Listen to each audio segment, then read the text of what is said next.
Hello friends, welcome to my channel. और आज मैं बिहार लोक सेवा आयोग पटना के संदर्भ में कुछ जो बातें हैं निकल कर के सामने आ रही है, बीपीएससी के जो कारनामे हैं उससे संबंधित एक वीडियो आप लोगों के समक्ष प्रस्तुत कर रहा हूं। ये देखना है कि क्या ये सही है या नहीं, आप कमेंट जरूर कीजिएगा। दोस्तों देखिएगा, हम लोग के सामने दो प्रश्न हैं, आप प्रश्न देख पा रहे हैं। क्या बिहार के सामान्य एवं गरीब परिवार के मेधावी विद्यार्थियों के साथ बीपीएससी न्याय कर रही है?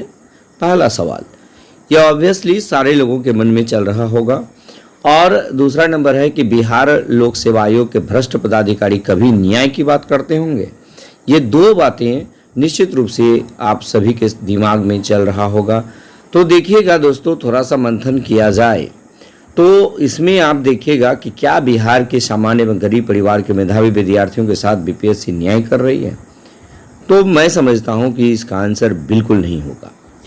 इसलिए कि आप इस चीज़ को देखिए कि जो भी गरीब या सामान्य परिवार के मेधावी बच्चे हैं वो लगातार या तो पटना में या अपना मवेशी बेचकर, ज़मीन बेचकर या फिर पार्ट टाइम जॉब कर या एक साधारण क्लर्क बनकर या फिर कोई भी किसी तरह से वो एक साधारण या प्राइवेट नौकरी करके वो बीपीएससी जो एक प्रतिष्ठित पद, बीपीएससी में जितने भी प्रतिष्ठित पद हैं जैसे SDM, DSP, commercial tax officer या बीडीओ, सीईओ, पंचायत राज पदाधिकारी, ये सभी के सभी जो एक प्रतिष्ठित पद माना जाता है बीपीएससी का, सारे लोगों का सपना होता है कि मैं वहाँ पर पहुँचूँ। लेकिन बीपीएससी क्या कर रही है आप सब देख रहे हैं आज के डेट में। ये तो 67वीं बीपीएससी में बात नहीं बनी होगी जिसके वजह से ये आउट हम लोगों के बीच हो पाया, नहीं तो बाकी सारे लोग जो है अपना बेस्ट देने के बावजूद भी रिजल्ट से बाहर हो जाते हैं। ये बहुत ही दुखद गप है और ये बहुत ही घिनौनी हरकत कही जा सकती है। अब ये सबसे बड़ी बात यह है कि मेधावी विद्यार्थियों के साथ बिल्कुल न्याय नहीं हो रही है। यानी कि इतना चीज़ों को के बावजूद, यानी कि मवेशी बेच करके गार्जियन पैसा देते हैं या बच्चे ट्यूशन पढ़ा करके पढ़ाई कर लेते हैं कि ये सपना लेकर के चलो आज या कल हमारा सिलेक्शन होगा। लेकिन जो सामान्य, खास करके जो वेल टैलेंटेड हैं, निश्चित रूप से वो तो रैंकर बन जाते हैं तो उनको छांटने की कोई बात ही नहीं होती है। लेकिन सामान्य और गरीब परिवार के जो मेधावी बच्चे होते हैं ये कैसे होते हैं कि ये तो टॉप भी नहीं कर पाते हैं और ये माने पीछे जो भी मान के चलिए 500 सीट है तो ये 300-400 रैंक, 500 रैंक तक लाते, लेकिन सिलेक्शन तो ले लेते, ये तो तय था। लेकिन बीपीएससी के ये काली करतूत के वजह से ये क्या होता है कि कट ऑफ हाई हो जाता है। 10 भी लड़के का कॉपी यदि उस तरह से कॉपी निकाल कर लिखा जाए तो स्वाभाविक है कि उसके परिप्रेक्ष्य में कट ऑफ का निर्धारण होगा।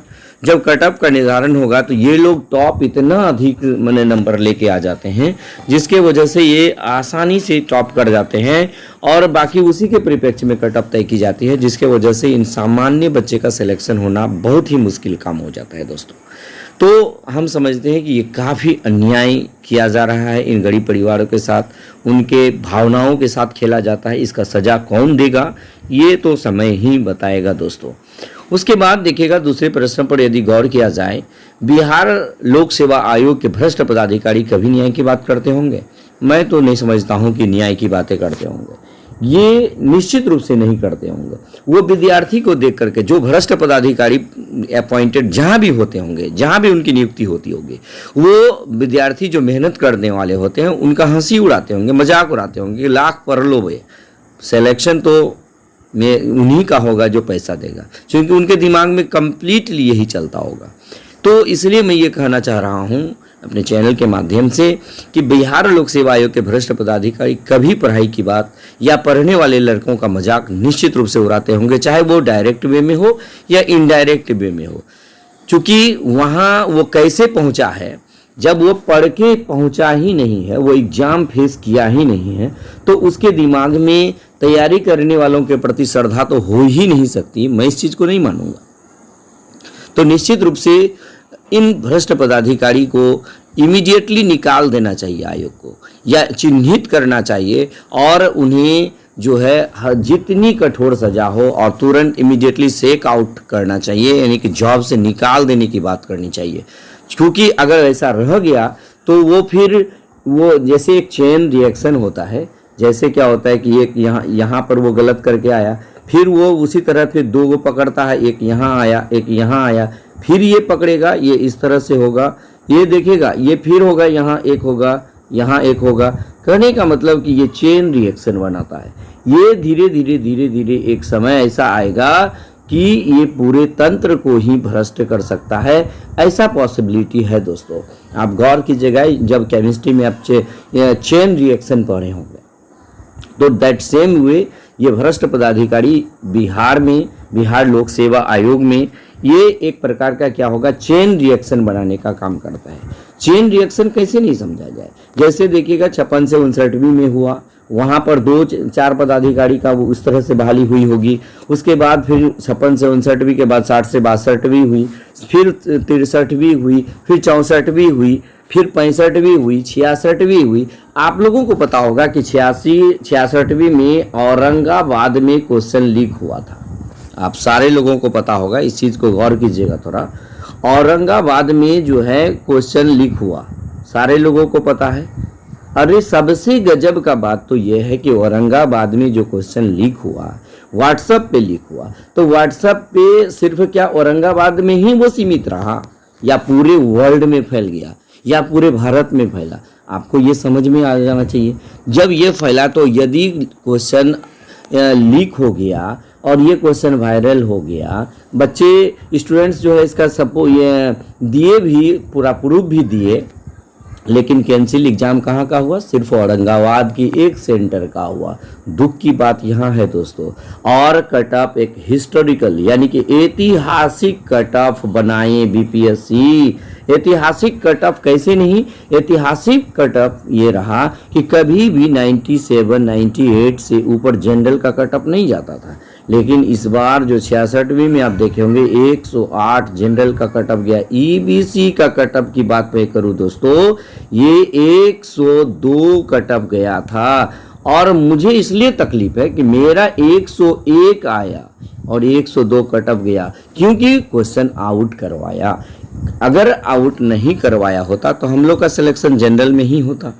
तो सबसे बड़ी बात यह है कि, और दुख की बात यह है दोस्तों कि जब क्वेश्चन लीक हुआ, लीक होने के बाद न पूरे क्षेत्र में न लीक हुआ होगा, तो फिर एक जगह का सेंटर क्यों रद्द किया आप? एक जगह का एग्जाम क्यों रद्द किए? पूरे एग्जाम को आप रद्द क्यों नहीं किए? लेकिन 67वीं में ये बड़े पैमाने पर ये धांधली स्टार्ट हो गया। मैं क्या बताया आपको, ये चेन रिएक्शन होता है। ये इस तरह से चेन रिएक्शन हुआ। अब धीरे धीरे ये क्या हुआ कि ये काफी विस्तृत रूप से हो गया। और आप एक बात को जानते होंगे, क्या जानते हो कि पाप का अंत एक न एक दिन होना ही है। पाप का जो घड़ा होता है एक न एक दिन फूटता ही है। तो ये इस प्रकार 67वीं में आकर के ये घड़ा फूट गया दोस्तों। तो ये जो घड़ा फूट गया तो अभी जो है बड़ी छोटी छोटी मछलियां को जेल में तो डाल दिया गया, लेकिन बड़ी बड़ी मछलियां अभी भी क्या है, अब स्वतंत्र रूप से विचरण कर रही।